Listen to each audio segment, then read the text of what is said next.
Hey, Christy here from Rewire. Thanks for being here. I haven't made any videos lately because we are in the middle of a move, and there's just a lot of stuff going on. I'm actually trying to get my book finished, so I'm on kind of a massive timeline I've put myself on, but I'm trying to get it finished so I can get it out to you. And the app too, like there's so many things going on and they're coming all out together, which is kind of good timing. It wasn't how I intended it, but it's going to time out really nicely. So, but I wanted to answer a question, which is actually why I'm doing this video. It kind of touched my heart because it's a painful subject for a lot of people. And it seems something kind of mundane, I guess, but because so many people get stuck in it, I wanted to respond to this. And the person asked on the video that I had done on easy decision making, right? It was a little process, and he asked, what if you're in a constant state of no desire? And I talked to a lot of people who are just like, I have no desire. Like they don't want to do anything. They don't want to do anything to help themselves. They don't care. It's just tough. Like it's a really tough road. And the only thing that I can really say is you have to love yourself through it. You have to, and this is literal, you have to love yourself back to life. We have been so locked down out of our own hearts, and that's where desire comes from, is your heart. It doesn't come from your brain, and we're trying to pull it out of our heads and like demand ourselves to desire whatever it is we think we should desire. And it's actually hard to in this world. In the world that we live in today, if you are in that state of mind, it is hard to find desire. And so you have to recognize desire, first of all, comes from the heart. It doesn't come from your brain. Want, need come from the brain, not desire.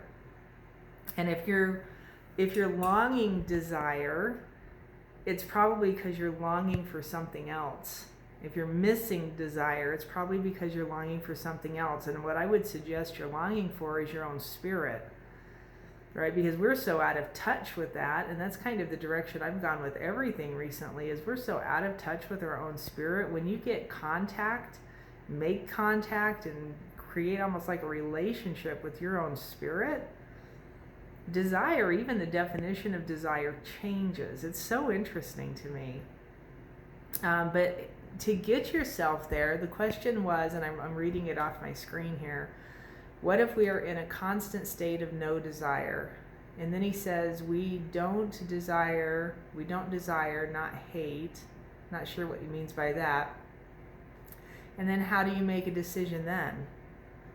Well, you have to make the decision based on what you need in that moment, I would suppose, as you do in any moment. But without desire, I wouldn't start with the decision. I would start with the desire. How do I get myself to desire something again? You have to love yourself back into it. You really do. And it's from a place in your heart. It's not from a place in your brain. And I do have past videos on heart coherence. Look at that. Go back and find the stuff on heart coherence. If you can get your heart coherent, it'll open those doors back up for you, and it'll make all of this a lot easier. And I hear this a lot from people. I just have no desire. And that's the only thing I can say, is you have to love yourself back to life. You truly do. All right, so I hope that helps. And I know it wasn't much, but that's really the truest answer I can give you. And I could tell you all kinds of other stuff and send you down roads and paths, and it won't help. The only thing that will help is you getting in contact with your spirit, remembering who you are, doing the work, and falling back in love with yourself. That's truly the only answer to it. All right, well, I hope this blesses you. Go back and watch some of the other videos. If you want, contact me at Christy@mindrewire.com. I still do private sessions. My book will be out soon. It'll answer more stuff like this. I don't know, blessings and peace. Have a great day. We're moving tomorrow, so I'm scrambling to get a lot of stuff done early in the morning. All right, take it easy.